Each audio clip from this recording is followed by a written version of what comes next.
Thank you very much, and good morning, and welcome everybody. It's a great pleasure and honor to be here in Moscow.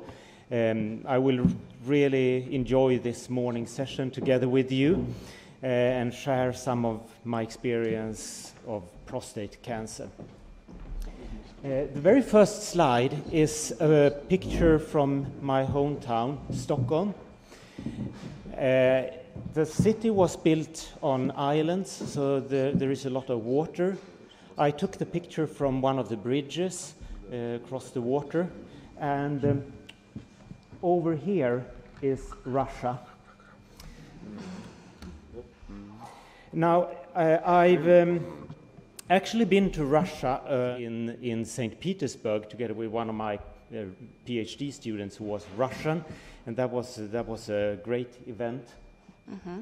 Ларс приветствует нас и рассказывает, что он не впервые в жизни он в России. Он приезжал также в 2004 году и давал лекцию в Академии Павлова в Санкт-Петербурге. Это фотография его слушателей. I also went to Leningrad in 1974 together with my parents when I was a kid, and I took this picture then. And my father went to Leningrad in 1967, and this is one of his pictures. But we have never been to Moscow before, and that's really exciting for me for several reasons. В Москве он впервые, до этого он был в Санкт-Петербурге в советское время, это фотографии его отца, его личные, и он очень рад быть в Москве. And one of the reasons why I'm excited about this is my connection to Vladimir Lenin. I need to tell you this story because it's quite fascinating. This is my house. I bought it 25 years ago from a retired professor of nuclear physics. The house was built in 1932, actually with money from the Soviet Union. This is a very thrilling story. When we moved in, we realized that the family had a plaque with the portrait of Lenin on the wall, and I didn't understand why. Why would you have that? The story is this. This man here is was the professor of internal medicine at the Karolinska Institute, Salomon Henschen. One of his main interests was brain disease. He had written papers on aphasia. That's when you cannot find the words because you have had a stroke or vascular disease or something. Towards the end of his life, Lenin was very ill. He was about to die, and the Soviet leaders were very worried. He was sitting in a wheelchair, and he had aphasia. This has not been widely known, but that's a fact. And they asked some international experts to come to the Soviet Union to look after him, and one of them was Salomon Henschen. Salomon Henschen realized that the problem was that earlier some German doctors had diagnosed Lenin with neurosyphilis and given him high doses of mercury, quicksilver, which is very toxic. Henschen realized that this diagnosis was wrong. Lenin didn't have neurosyphilis. He had minor strokes. That's the problem. So he took away the mercury, and Lenin perked up and recovered a bit and lived for yet another year. And the Soviet leaders were really very grateful and gave Henschen, and this is the family story, they gave him a bag with golden rubles. And when Henschen died a couple of years later, his stepdaughter inherited the money and built the house. Была рассказана сейчас очень интересная история приобретения его дома в Швеции. Он приобрел его у одного ядерного физика, но этот дом был построен в 1932 году, и как раз это его связь с Лениным. Было так получилось, что этот дом был построен на золото, которое заработал этот врач, который построил, на день которого был построен этот дом, от того, что он исключил, когда был Ленин болен, был диагностирован нейросифилис, он пригласил иностранных врачей подтвердить этот диагноз, и приехал вот этот профессор Хансен.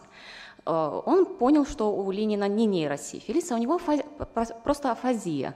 И за это ему, исключил из его лечения ртуть, и за это он, как-то, скажем, улучшилось его состояние Ленина, и он наградил его хорошей такой суммой золотых рублей. И на эти деньги был построен вот этот дом. И теперь висит вот в прихожей вот картина с вот фас вот Ленина. Now the story actually doesn't end there, because Solomon had a son, Folke Henschen, who was professor of pathology already in 1923. So he had my job. He was one of my predecessors. And Folke actually joined his father to the Soviet Union in 1923. And a year later, when Lenin finally passed away, the Soviet leaders asked Solomon and Folke to come back to the Soviet Union to participate in the autopsy of Lenin. And there is a rumor in Stockholm that there might be a couple of histological sections of his brain somewhere in Stockholm, but I'm not sure if that is true. Ну и его племянник был Фолке Хансен, он как раз-таки тоже был знаменитым патоморфологом в Швеции, и он часто вот тоже работал с Россией, с Советским Союзом. So I owe my house to Lenin, and I will definitely go and say hello to him tomorrow. This might have changed the history, I don't know, but at least we got our house. And by the way, the old man who grew up there, who we bought the house from, he turned 90 a couple of weeks ago, so I sent him a birthday card. We are still in touch. He's a wonderful person. He speaks Russian fluently. He has been here a lot giving lectures. I'm going to show you a couple of pictures of Swedish art during these lectures. I'm quite interested in both art and music, and these are one of the things I'm looking forward to take part of during this weekend in Moscow. I will do the museums and go to the music conservatory. This is a painting by Eugen Jansson, who was famous for his blue paintings. And what you see here is a picture of Stockholm, a winter evening. It's very dark in the winter, similar to in northern Russia. Здесь Ларс очень увлекается живописью, и в его планах как раз входит посещение многих галерей. Вот здесь мы видим прекрасную картину Евгения Янсена «Стокгольм». Видим, какой он мутный, темный, как раз-таки зимой, как раз-таки похож на Петербург.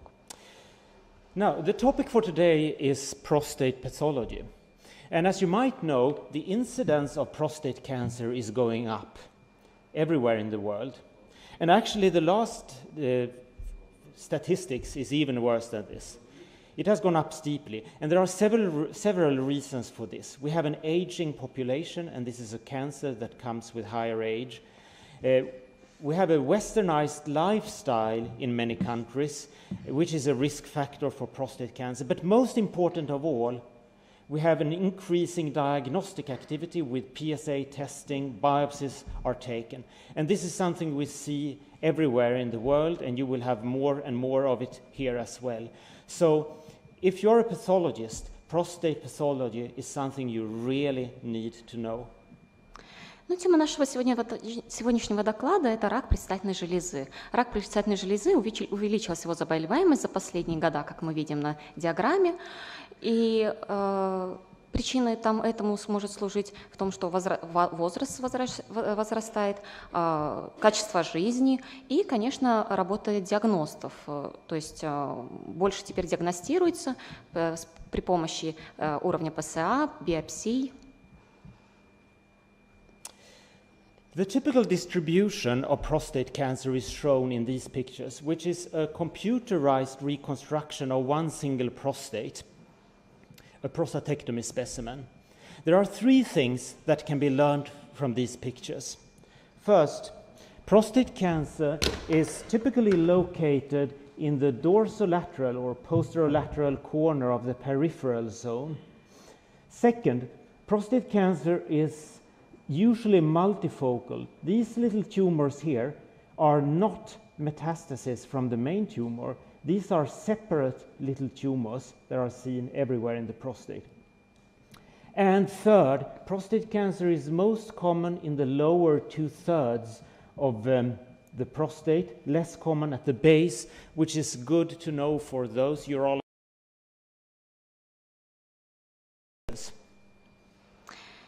Здесь мы видим компьютерную реконструкцию расположения рака в типичных случаях. Он находится обычно в коллатеральной периферической зоне. Оно может быть в разных мультифокальное расположение, но не метастатическое, и часто расположено в 2/3 простаты. Prostate cancer differs from many other cancers in the human body in several ways. One of the features is that it's very difficult to see prostate cancer macroscopically by the naked eye. Often we don't see it at all. And when we see it, it is typically poorly circumscribed, diffusely circumscribed, and it is usually larger microscopically than we can guess from macroscopic inspection. This is the typical location of a prostate cancer in the posterolateral corner of the peripheral zone, unfortunately close to the neurovascular bundle. Макроскопически очень сложно найти участок аденокарциномы, поэтому микроскопически, конечно, намного легче, когда вот именно идет срез микроскопический, сразу же видим, что он намного больше, чем казался в самом начале. A minority of prostate cancers, 20-25%, are located anteriorly in the transition zone, TZ. This gentleman has a BPH, a prostatic hyperplasia, and also a prostate cancer up here. There is no connection between BPH and prostate cancer, it just happens to be here. It's particularly difficult to see transition zone cancers. You can see it's slightly yellow here, but that's rather non-specific. It's difficult to diagnose these tumors. If you take a needle biopsy from here, it might not reach the tumor or just sample the edge of the tumor. В 20-25% случаев расположен в переходной зоне, и здесь мы видим такой случай, что вот слева расположен участок гиперплазии предстательной железы, а справа как раз-таки расположен рак предстательной железы, аденокарцинома. То есть его очень сложно, здесь они совмещаются как раз, и очень сложно при биопсии найти их, потому что как-то они смешиваются между собой, но они никак не относятся друг к другу. Now, here is another picture that I took in St. Petersburg in 2004. That's the view from our room in Hotel Sovietskaya. It's really beautiful, I think. Wonderful city. Now over to the microscopic picture of prostate cancer. The histological diagnosis of prostate cancer. In many cases, this is really easy. It's obvious in this case, already at low magnification, that this has to be cancer.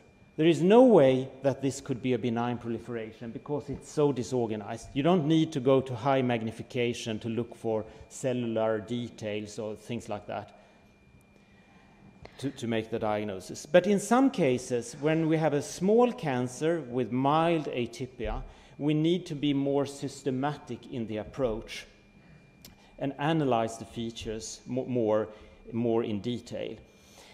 The most important features are architectural and cellular atypia. That's what we use in the vast majority of cases to make the diagnosis. First we look for the architecture, then for cellular atypia. In some cases this is not enough, and we need to do immunohistochemistry, maybe 10% of the cases, maybe 15% of the cases, depending on how experienced you are. And then very rarely we may have some help from more or less specific features for prostate cancer. Иногда легко найти рак, например, предыдущая картинка был срез, то есть по микроскопической картинке можно поставить легко диагноз, но иногда очень сложно оценить, рак это или нет, и приходится прибегать к диагностическим критериям. Самый важный является архитектурная атипия и клеточная атипия.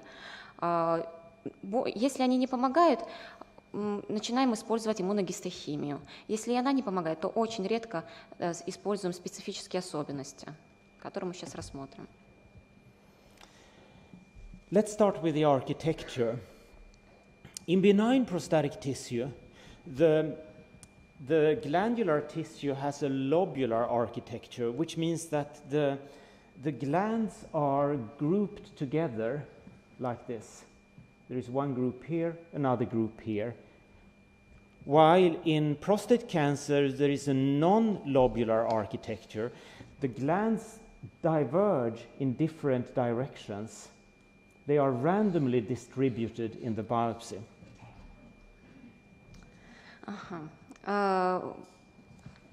Ну, мы начнем с архитектурной атипии. В доброкачественных процессах железы имеют лобулярные железы имеют более структурированное строение, тогда как в раке они имеют не дольковое, как раз-таки не лобулярное строение, и они совершенно рандомизированно расположены по отношению к ткани. And here is another example. The glands up here and here are benign, and this is cancer. And you can see how the glands spread through the tissue. They diverge in different directions. Еще один вариант, еще один срез посмотрим, где вот как раз-таки расположены вот эти наверху железы, они как доброкачественные, а посередине находится раковый рак, и мы видим как раз-таки тут рассеянные железы во все стороны, не структурированы. A very typical feature of prostate cancer is that it infiltrates between benign glands and around benign glands. So when you as a pathologist see cancer or atypical glands on both sides of a benign gland, it's quite reassuring for a diagnosis of cancer.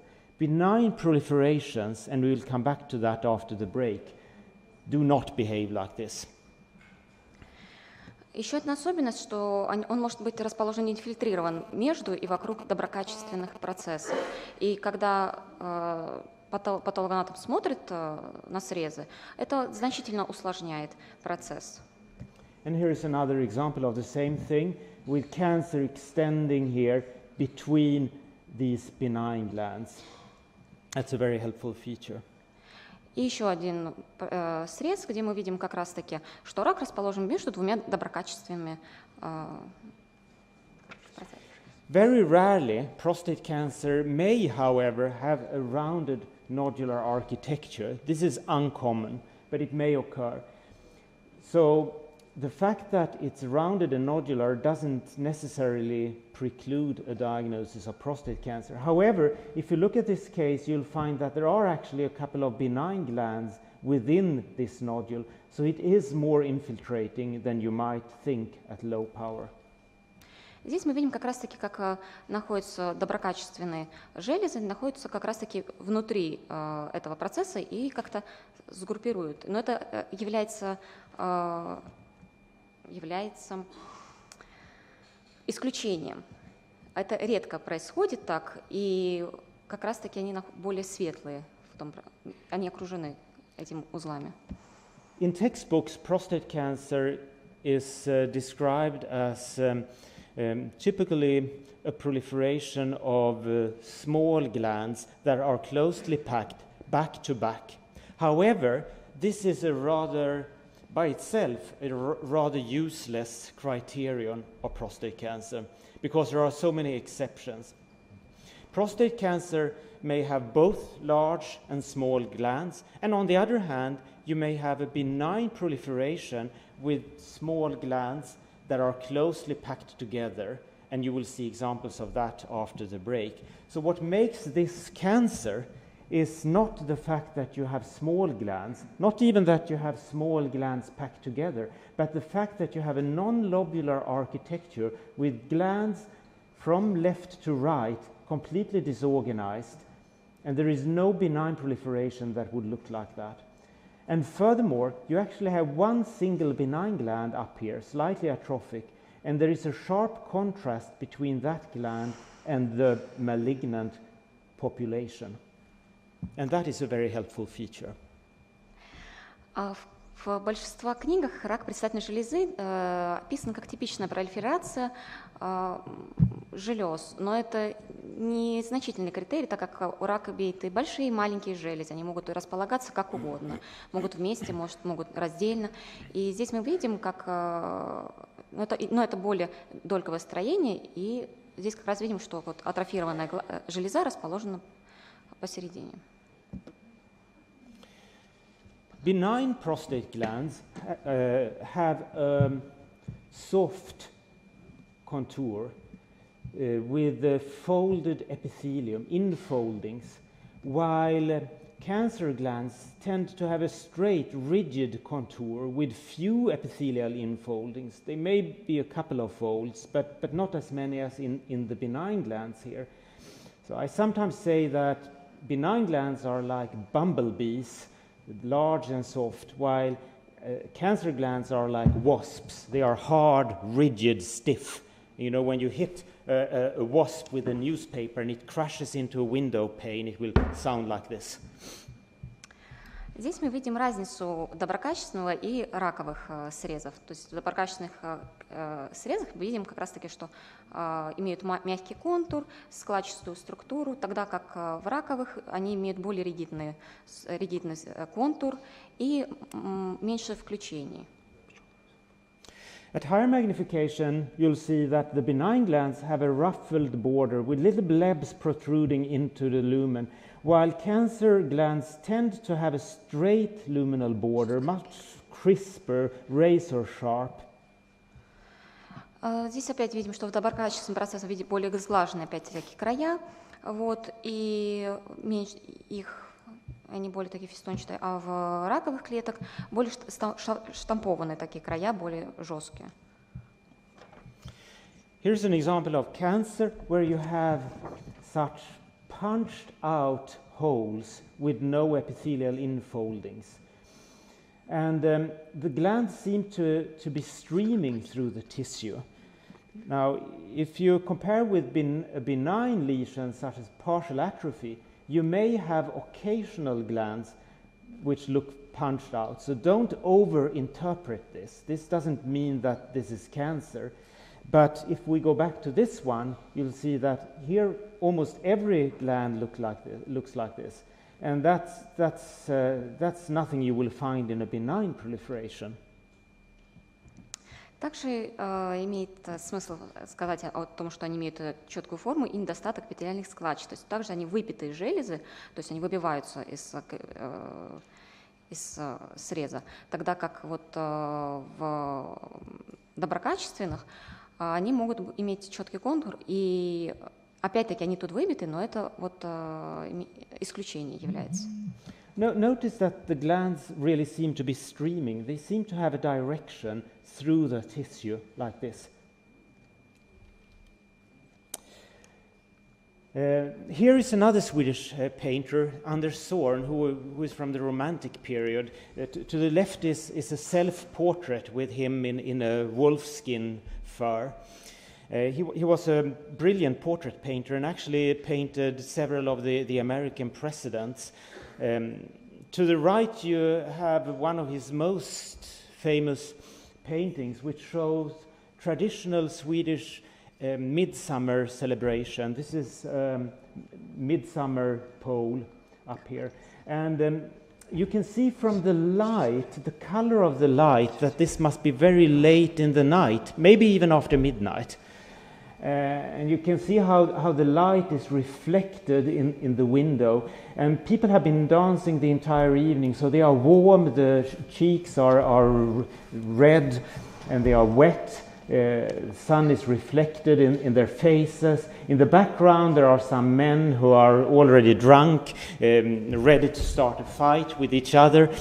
And one of the things I love with this is how the sketchy brush strokes evokes an impression of motion in the picture.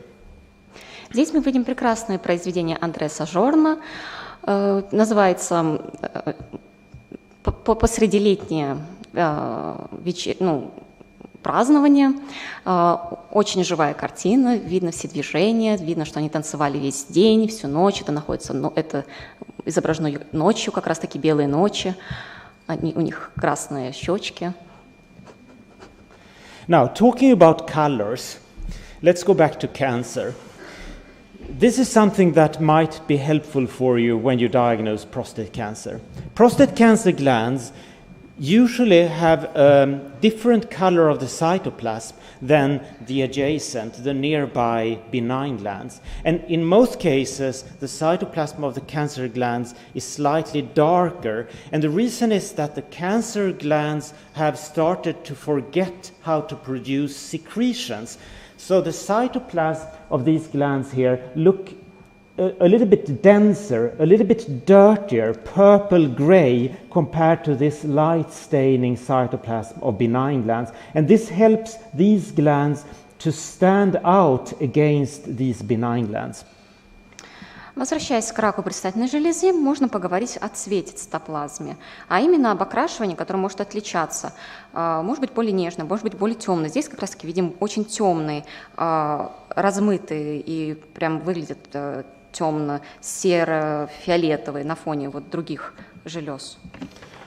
Occasionally it can be the other way around. These are benign atrophic glands that look dark, and the cancer is more light staining here. The bottom line is that there is a contrast between them. They differ. Здесь мы можем также увидеть, сравнить с атрофией и с доброкачественными процессами, то есть так как он не может накапливать пигмент липофусцин, и он более светло выглядит. This can be rather difficult to see sometimes. You might need to look carefully for it, but you will find some glands here that have this rather dense cytoplasm, slightly darker towards the lumen compared to the adjacent benign glands. Здесь мы опять-таки видим, что они имеют различия и могут трудно посмотреть разглядеть эти слоя. Another finding that is helpful in the cytoplasm is when you have these lipofuscin granules. They are almost never seen in prostate cancer. So when you see them in a prostate gland, it is most likely benign. These small glands here might look suspicious, but you have this lipofuscin pigment, and you really should think twice before diagnosing prostate cancer in a case like this. This is benign. Эти железы также могут выглядеть подозрительно, потому что они накапливают это, но здесь надо 2 раза проверить вот этот процесс, так как это доброкачественный процесс, это не рак предстательной железы. Nuclear atypia is seen in cancer, but less so in prostate cancer than in many other cancers in the body. Prostate cancer typically has a relatively mild or moderate nuclear atypia. The hallmark of prostate cancer nuclear atypia is that we have prominent nucleoli. This wouldn't be anything to worry about if we had it in the skin, for example, but in the prostate we don't tolerate these prominent enlarged nucleoli. And this can be really helpful when you have a small lesion with just a few glands. Then it is really helpful to go to high magnification to look for nuclear atypia. And you should be aware that this atypia may be seen only in some of the glands and in some of the cells. It can be very, very subtle, very, very mild at times. However, if you compare these glands here with the adjacent benign glands, first you see that the cytoplasm here is darker, dirtier, especially along the luminal border, but then you'll also find that the nuclei are actually much larger than the nuclei of the benign glands here. Сейчас мы поговорим о ядерной атипии. Она меньше находится, чем в других видах рака, и там характерная особенность в том, что мы видим их ядрышки, и это их выделительная особенность, и это очень-очень помогает, когда минимальная инвазия рака, но она присутствует, и здесь мы видим как раз-таки увеличенные ядрышки по сравнению с доброкачественными железами. In very rare cases, we don't have any nuclear atypia at all. But still, we may be able to diagnose cancer. But then we need many more cancer glands. It wouldn't be sufficient with just a few glands. What makes this cancer is that the architecture is non-lobular, infiltrating. There is no benign proliferation that would look like this. So this is still sufficient for prostate cancer.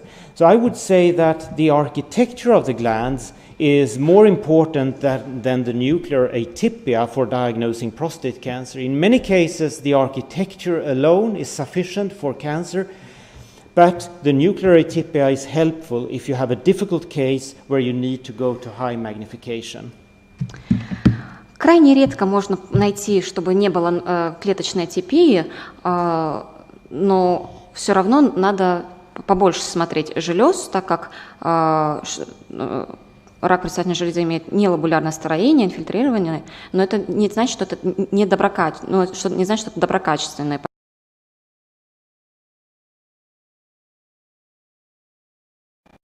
And here is a very helpful finding. That's when you have contrasting populations of glands. Prostate cancer glands typically stand out against the adjacent benign glands. You can draw a line here and tell that these glands are malignant. You can point at each of the glands and tell that these are cancerous. And then you can point on these glands here and tell that they are benign. And here is an example where you cannot do that. This is a benign lesion, a partial atrophy. And you might think that some of these glands here are suspicious for cancer. However, if you look at the color of the cytoplasm, it's the same as in those obviously benign glands.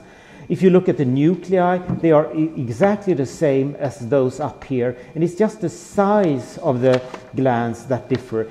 You have a gradual transition between these populations. You cannot draw a line anywhere and say that these glands here are benign and the ones up here are malignant. Where would you draw the line? They resemble each other, and there is a gradual transition. You don't have contrasting populations. And this is a very, very important key to the diagnosis. I'll just show you one more before I allow you to translate. Here is another example where you have one gland here, a large gland with folded epithelium, obviously benign. You have a couple of smaller glands here that look the same as this one. But then you have another population here with glands that are slightly darker, and the nuclei are larger, and they are small and tightly packed, and that is cancer. So you have two distinct populations where you can point at each of these and say that these belong to each other, and then you have another population which is different. Теперь посмотрим различные популяции. Могут быть срезы такие, которые можно четко провести границу между раковым и доброкачественным процессом.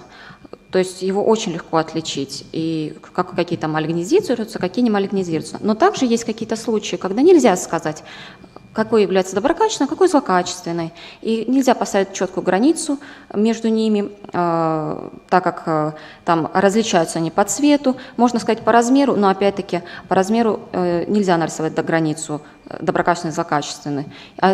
И смотря еще один срез, вариант второй, который был, видны большие железы, и опять-таки другая популяция есть с более четкими контурами, другая с более темными ядрышками, то есть не совсем четкие. In most cases, what I've talked about so far is sufficient for the diagnosis. I would say 85-90% of the cases. However, sometimes you are still not quite sure about the diagnosis because you have a small lesion with mild atypia with a few glands. And then you might start looking for absence of basal cell layer, because in prostate cancer there is no basal cell layer. In benign normal glands, you have a double epithelium. You have the luminal cells producing secretions here, and then you have a basal cell layer with flattened cells outside here. Now, these basal cells are very inconspicuous. They are difficult to see. They have very little cytoplasm, and the problem is that you can easily go wrong here because you can mistake stromal cells here for basal cells. These, I think, are actually basal cells, but it's very difficult to tell on a routine stain, on an H&E stain, so you shouldn't be too confident about that. And on the other hand, here is an example of a cancer where you might think that you have basal cells. It looks like basal cells, but again, you can go wrong on an H&E stain. These are all cancer cells that have been piled up on top of each other. So if you really need to know whether there are basal cells or not, then you have to do immunohistochemistry. Предыдущий слайд можем посмотреть, там являются базальную мембрану можно посмотреть. Иногда можно ткани, в предстательной железе, в раке предстательной железе нет базального слоя, есть двойной эпителий с базальным эпителием, и базальный слой очень трудно посмотреть и определить, и тут надо быть более осторожным, так как можно очень легко ошибиться, и поэтому не надо быть очень самоуверенным, а вот здесь как раз-таки, видимо, отсутствие базального слоя, и его очень сложно определить используя гематоксильно-азиновую окраску. Но здесь мы видим различия от раковых клеток, что они накапливают гематоксильные азины. Now, fortunately, we have several biomarkers now for basal cells. The classical one is the one to the left, high molecular weight cytokeratin, which labels the cytoplasm. And then we have P63 and also other markers that label the nuclei. It's a matter of taste which one you use, or if you use a combination. In either case, you will make your diagnosis of cancer based on a negative stain, and this is slightly problematic because, as you know, there are many different reasons why you can have a false negative stain, technical problems, and all sorts of things. Слава богу, есть, конечно, биомаркеры, которые могут нам помочь в этих сложных ситуациях. Один из них является P63 и высокомолекулярный цитокератин. Они часто используются, могут использоваться в комбинациях и помогают нам решить вопрос, это доброкачественный или злокачественный. Но иногда они являются причиной овердиагностики, что является часто проблематично. There are several problems with these stains. Completely normal benign glands may be false negative. This gland is obviously benign, a large gland with folded epithelium, but there is a gap here in the basal cell layer. Don't overinterpret this as cancer just because of the stain. To diagnose cancer, it needs to look like cancer, not just that the stain is negative. And this is very, very important, otherwise you will make serious mistakes. The most important part of your diagnosis, the backbone of your diagnosis, is still good old H&E morphology. Иногда бывает очень проблематично с этими клетками, потому что они могут иметь какие-то подвохи, они могут похожи на рак, но опять-таки они негативные базальные клетки, и хотя они накапливают вот эти биомаркеры, и здесь не надо говорить, что это рак предстательной железы, надо дальше дообследовать микроскопией. And here is an example of a benign lesion. This is a partial atrophy, where you have a patchy absence of basal cells. You have a couple of glands here that are completely negative, and then you have other glands that have a patchy basal cell layer with gaps here and there. And this is very common when you have a partial atrophy or an adenosis. We'll come back to that after the break. And here's something very important. These small glands here may look suspicious for cancer. However, if you compare this gland here with the glands down here that have at least a partial basal cell layer, they look morphologically the same. Morphologically, they are more or less identical. Then don't call this cancer, because you don't have contrasting populations. To diagnose cancer, the one that is negative needs to look different from the one that has a basal cell layer.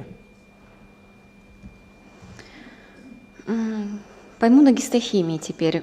Здесь есть, мы видим срез частичной атрофии,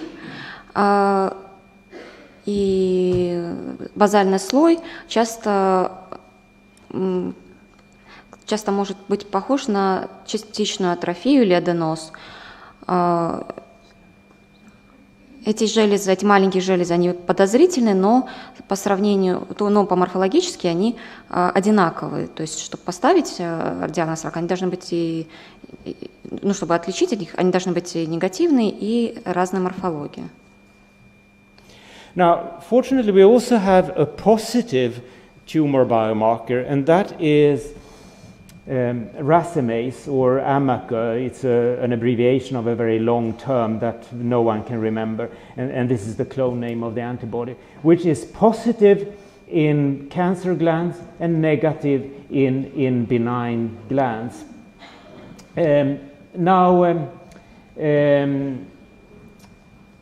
You have some benign glands up here, for example, and these are benign.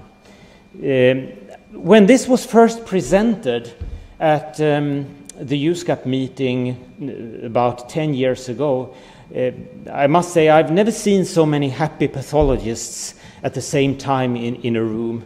They were singing and dancing. This would be the end of all our problems. No more nightmares, no more sleepless nights, no more agony. Now, this very soon turned out not to be the case, because there are several problems with this stain. There are several exceptions. You may, for example, not so uncommonly have prostate cancers that are negative for racemase.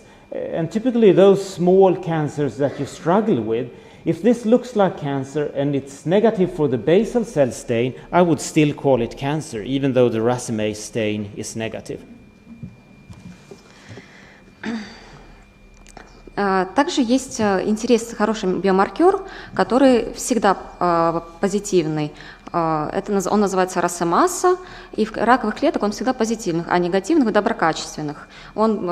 Здесь мы видим как раз-таки и доброкачественный, и злокачественный. Он впервые был презентирован на канадско-американском ассоциации патоморфологов. И 10 лет назад они были очень рады, так как это значительно упростило их жизнь. Но здесь тоже бывают свои проблемы, так как есть такие виды рака, где он не окрашивается рацемасой. Например, вот здесь видео. On the other hand, you may have a false positive racemase stain in a benign lesion, for example, in an adenosis, like you have here, where some of the glands are positive. And this is especially dangerous, as you can see that there are some glands here that are negative for the basal cell stain. But again, the bottom line is that these glands here that are negative for basal cells, positive for racemase, they look morphologically the same as the ones that have a patchy basal cell stain and are negative for racemase. So you don't have two distinct populations. Where would you draw the line? You cannot point at which glands would be cancer and which of the glands would be benign. It's a continuum. And the other thing that you need to notice is that the racemase stain here is very weak and diffuse. And that doesn't count. You shouldn't overinterpret it. If you want to use a racemase stain to diagnose prostate cancer, it needs to be really distinct and strong. Так, Есть также есть случаи, когда вот сильно позитивные участки в доброкачественных процессах, они сильно позитивны к росомассе. Например, вот в аденозе, и это очень опасно в диагностике, так как слой с росомассой, он окрашивается. А есть слой, который не окрашивается, так очень трудно поставить границу, где доброкачественный, где злокачественный процесс. И также окраска может быть очень слабая, и очень трудно интерпретировать, и в основном основывается тогда на интуиции. And here is an example where you have a cancer which is positive. You typically have this coarsely granular stain, large granules, often with an accentuation along the luminal border, and it's strongly positive. So this is different from what you see here. И здесь как раз видим один пример, где вот раковые клетки сильно позитивны по отношению к доброкачественным. Still, racemase is a stain which is problematic. You have to be really careful when you interpret it. Many laboratories don't do racemase because there are so many pitfalls, so many difficulties with it. So it's perfectly fine if you don't want to use racemase. The basal cell stains are much more important. Росомасса очень проблематична в использовании, поэтому должны быть очень-очень осторожны при ее интерпретации. Another thing you need to know is that racemase is also positive in high-grade PIN and also in intraductal carcinoma of the prostate. So this is not a method to distinguish between invasive and non-invasive malignant disease.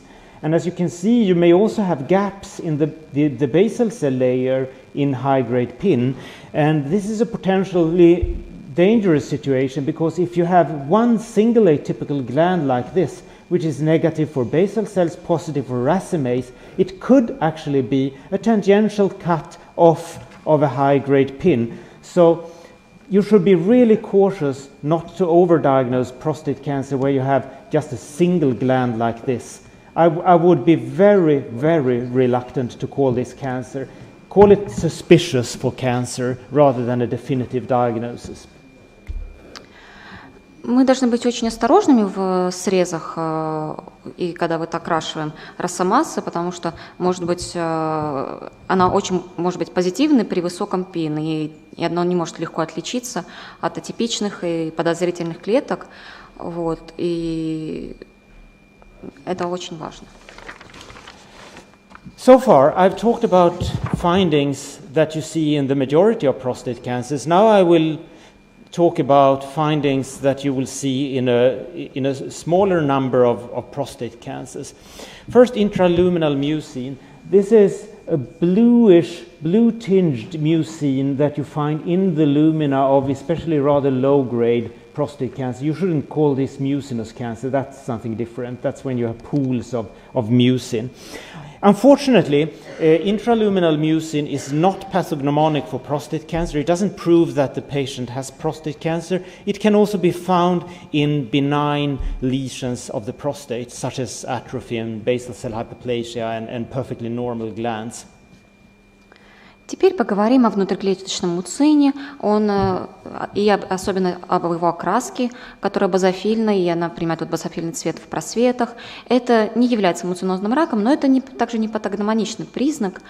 А дальше муцин может находиться еще в доброкачественных срезах, например, при атрофии или базально-клеточной гиперплазии. So the use that you have of intraluminal mucin is that it helps to catch your attention when you find it in some small glands here. These would be easily missed, but now you see the intraluminal mucin, you do the stains, and you'll find that this is actually a cancer.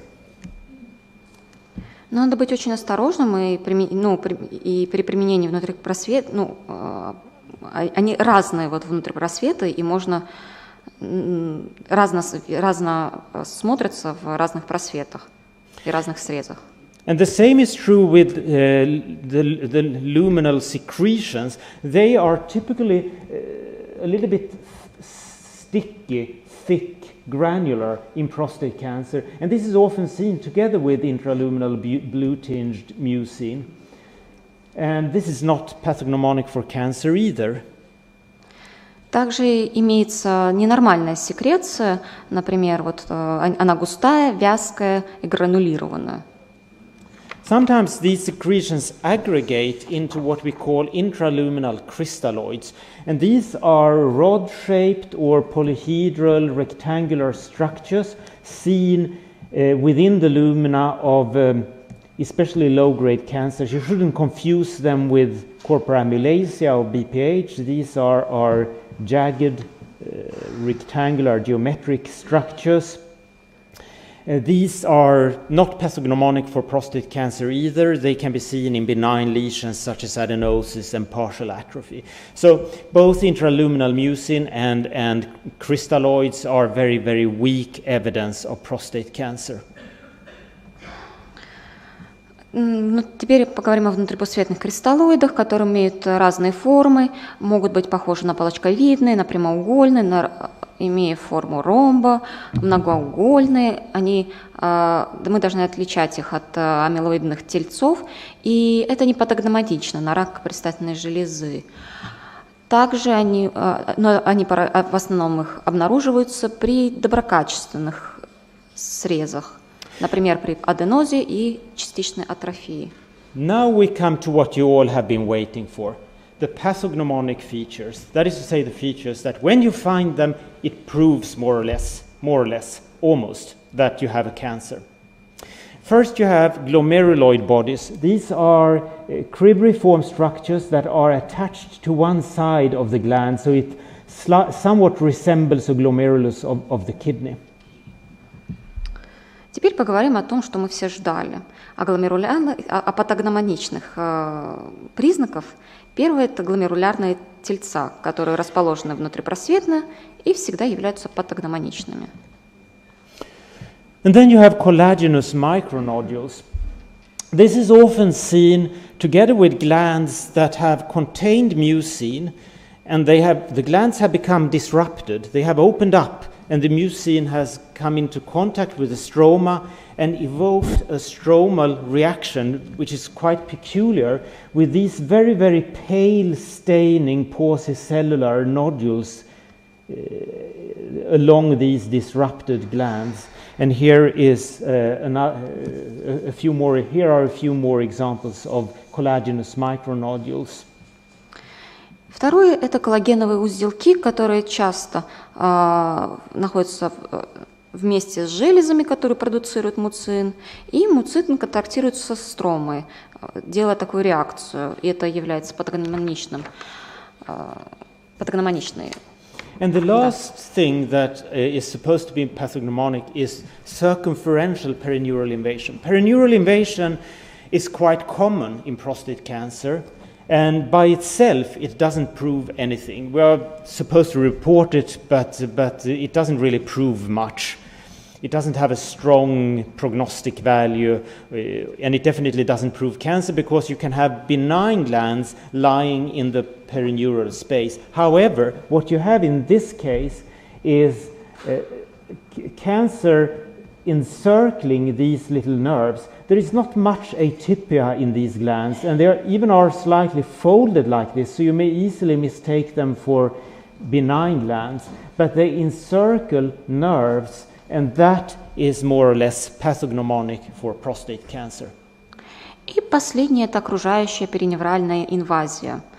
Она часто ее можно находить, но сама по себе она ни о чем так сильно не говорит и мало патогномонична.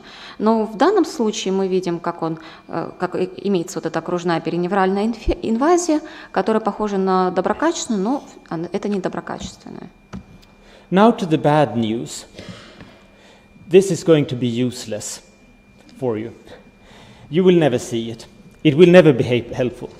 Because in the cases where you have these pathognomonic features for prostate cancer, you almost always have a high-grade cancer, a lot of cancer, everywhere in the biopsies, and the diagnosis is obvious. it's obvious for you already that you have a prostate cancer. But in the difficult cases, those small cases that you are struggling with, then you almost never see them. So that's the sad news. It happens very rarely that I diagnose a prostate cancer when there is a collagenous micronodule and a couple of small fragments of atypical epithelium, but the other two almost never. И теперь плохая новость, вы никогда ее не увидите, не будете использовать, так как всегда сейчас можно легко, всегда срезы, в основном они очень очевидны, но в очень трудных случаях можно, где вот возникают как раз такие сомнения, можно ее использовать. A few words about how to read prostate biopsies. I always recommend people to use the 10x lens in most of the sections, most of the biopsies. Okay, if you have diagnosed cancer in one biopsy core, then perhaps you can move on to a lower magnification. But as long as the biopsies look benign, you should use 10x. At low power here, I wouldn't be able to see that there is anything wrong back here in the stroma. But at high magnification, you start seeing things, and these are actually cancer glands in the stroma. And here's another example of the same thing. I wouldn't be able to see anything back in the stroma here. However, at high magnification, and it's difficult enough here, there is something going on in the background, and these are actually cancer glands. So don't rush over the biopsies with the 2x lens. You will miss a lot of cancer. Теперь немножко поговорим о том, как читать препараты биопсии простаты. Во-первых, не надо использовать очень маленькое увеличение, мы должны использовать 10-кратное увеличение, самое оптимальное, и всегда должны смотреть в разных фокусах. Например, вот здесь при одном увеличении не видно рака, а вот когда увеличил человек, увидел, что есть раковые железы. Sometimes you see biopsies blocked together like this. If the urologist has taken multiple biopsies and thrown them in the same jar, the pathology department will embed them together like this. And that's not a good idea, because if you have a small fragment like this, it's easily missed when you go back and forth with 10x. You can easily miss it. And in addition, when you come to the last section here, it's often gone, and then there is no material left in the block where you can do immunohistochemistry. It's much better to get them one by one, so you know where in the prostate they have been taken, and you have one biopsy per slide, or a maximum of 2, and you go from one end of the biopsy to the other, and then you can be absolutely certain that you haven't missed anything. Также иногда биопсия часто кладется на днем стеклышки, и это часто делают урологи до того, как принесут в отделение патанатомии. И это очень плохо, и очень плохая идея, так как теряются некоторые фрагменты, и при раскладывании на разные стеклышки можно потерять много материала, который мог бы быть очень нужен при диагностике. A few pitfalls that I would like to mention. Crush artifacts are very often seen, especially at the end of the biopsy. And don't blame it on the urologist, because usually they haven't squeezed the biopsy. What usually happens is when you take the biopsy instrument will hit the tissue and crush it. And when it pinches off the tissue, it will be crushed at the end.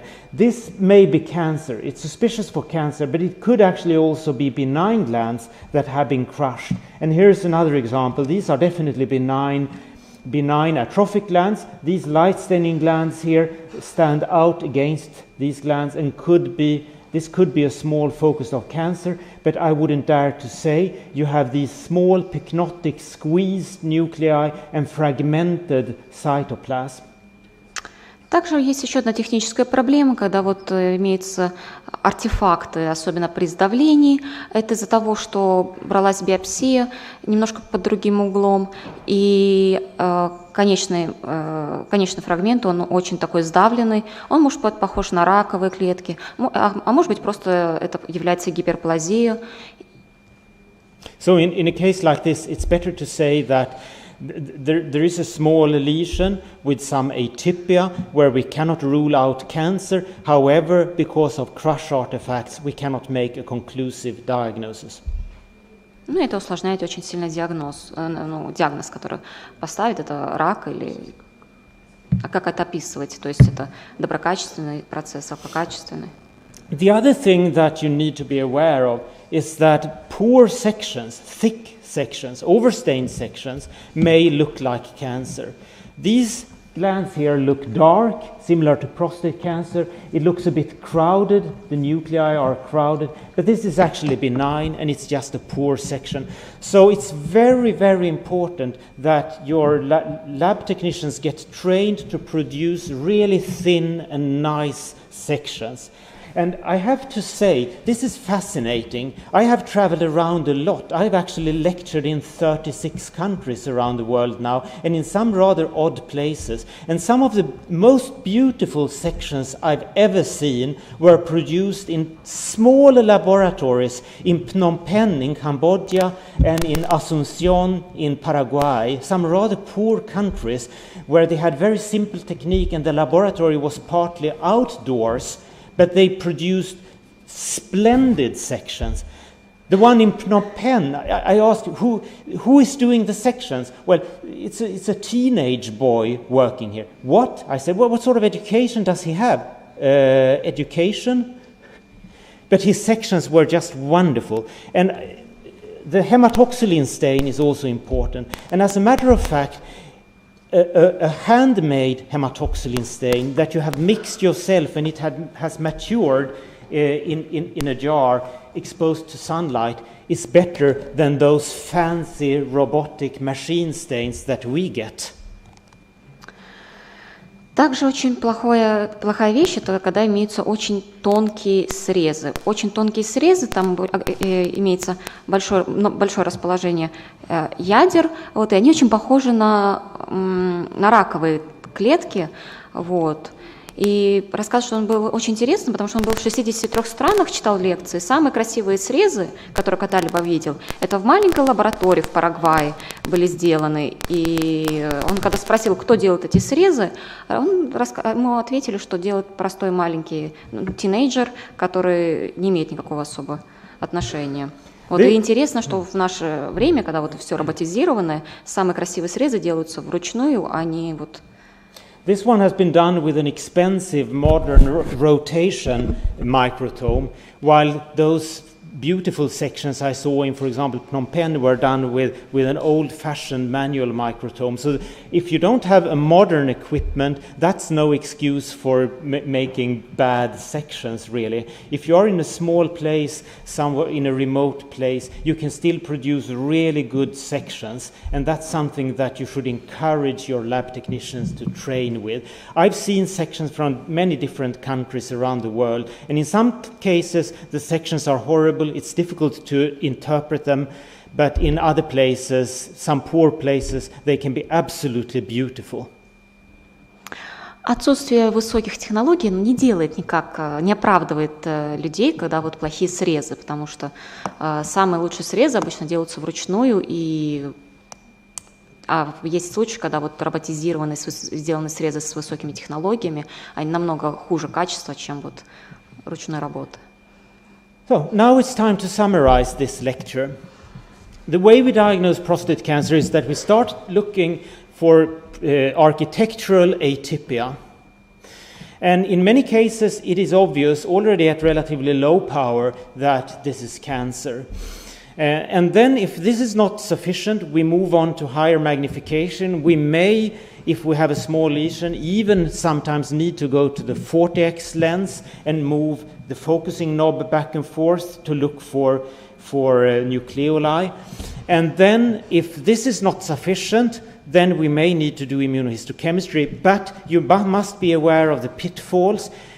Immunohistochemistry should be used to confirm what you suspect on H&E morphology. If H&E morphology looks benign, no matter what the immunohistochemistry shows, don't call it cancer.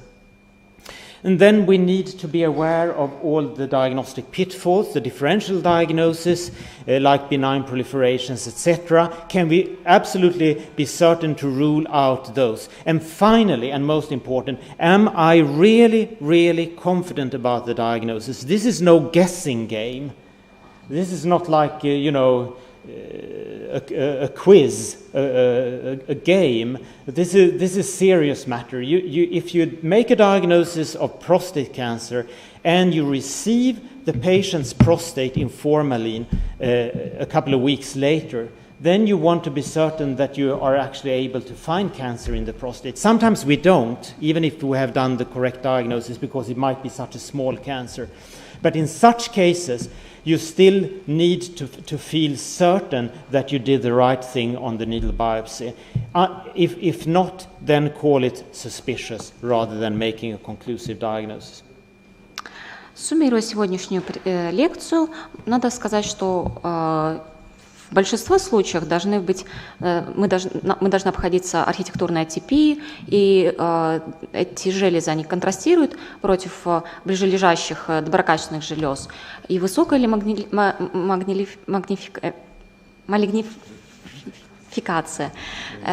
малигнизация. Есть ли клеточная атипия, которая поддерживает этот диагноз, или которую можно увидеть только в некоторых железах? Если этого не хватает, тогда мы должны только переходить к иммуногистохимии, которая вообще существует ли она, должна быть. Вот. И иммуногистохимия, она только должна подтверждать то, что подозревает морфолог.